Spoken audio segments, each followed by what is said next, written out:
Okay guys, welcome back and congratulations. You finally made it to the end of security. Kinda.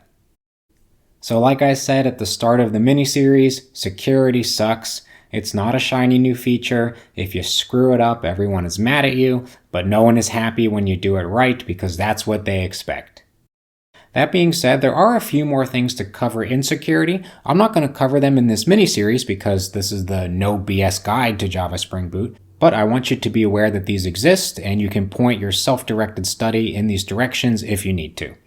So first, let's go over what we did cover. So we covered the default Spring security, where we locked everything down. We covered the form login. That was the HTML that Spring automatically sent back so we can enter our username and password.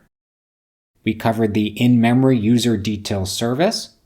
We covered the password encoder. We used bcrypt password encoder.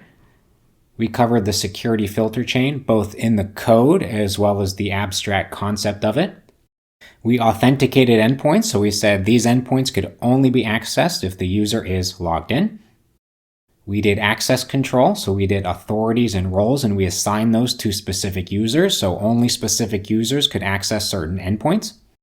We specifically did that with request matchers, but then we went back and did it at the method level using pre-authorize.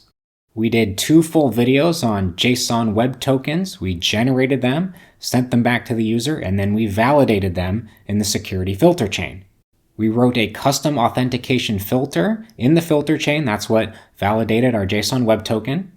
And then at the end, we changed our user details service to an in-database one instead of in-memory.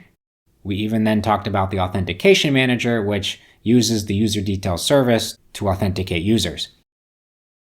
So here's a few more concepts that we didn't cover. One is unit testing security. Unit testing is going to work the exact same way unit testing works in other areas.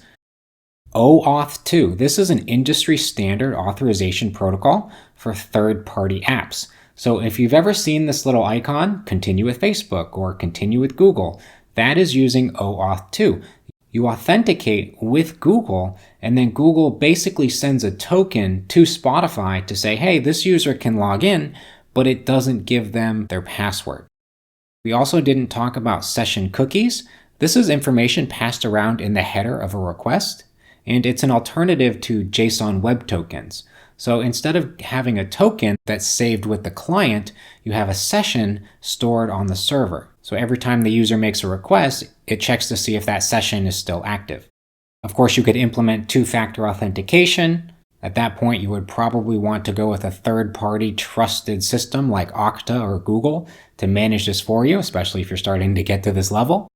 And lastly, there is something called LDAP, or Lightweight Directory Access Protocol. This is really common in big organizations where you have one username and password, and with that username and password, you can now access all of the portals in the system. So instead of having a bunch of username and passwords for each separate app, it all goes back to a central database in one place. That way you only have one.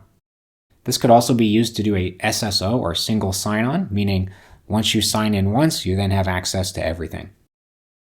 So one last note, security is really hard. We covered a lot, but if you really went into security, you would have to go several miles deep.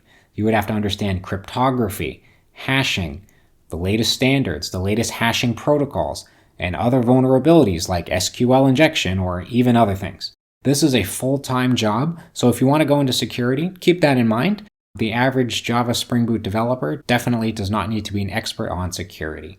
So if you're building an actual product, you should definitely consult with your senior developers on your team and the security division of your organization to make sure you're up to the latest codes and standards. So this mini-series is meant to provide a baseline of understanding and really get you started, but it's not a comprehensive guide. So just keep that in mind. Anyway, thank you so much for joining us. On to the next parts of Java Spring Boot.